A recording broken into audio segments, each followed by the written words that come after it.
bien entendu. Merci Nathalie.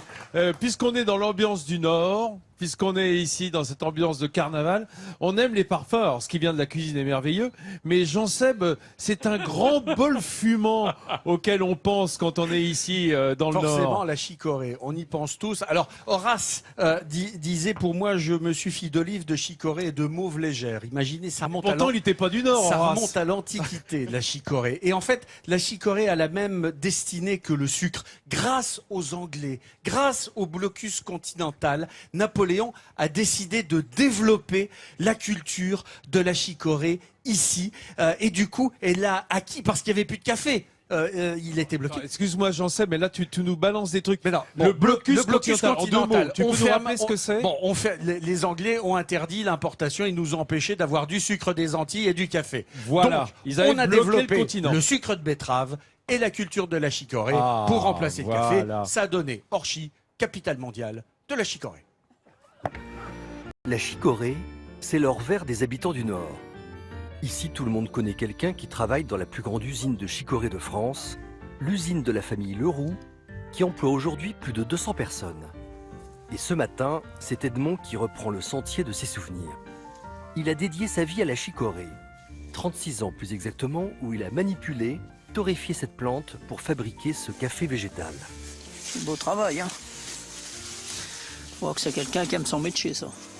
Ici, la chicorée a été au cœur de bien des familles comme celle d'Edmond, car c'était l'un des plus gros employeurs de la région.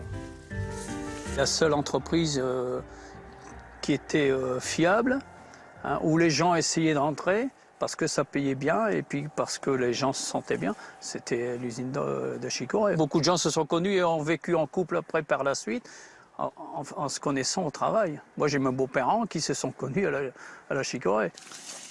Pour transformer la chicorée en grains, il fallait porter à dos d'homme les sacs, puis sécher les plantes pour en faire de la cossette, et enfin la torréfier. Un travail harassant, mais de tout ça, Edmond ne garde que de bons souvenirs. Je crois que même si le travail était lourd à porter les sacs, on avait des franches parties de rigolade. Bien souvent, les jeunes, c'était les petites bagarres. Hein. On se bagarrait en haut des tas parce que les chefs ne montaient pas. Dans le centre-ville d'Orchy, on découvre à quel point la chicorée est une institution depuis 1860. Un musée lui est même dédié. Céline est incollable sur l'épopée de la famille Leroux qui a créé l'usine de chicorée de la ville et qui a donné à la plante ses lettres de noblesse. Conserver cette maison telle qu'elle était au XIXe siècle, c'est plus qu'un tour de force. C'est un véritable devoir de mémoire car ici, nous sommes au cœur de l'histoire.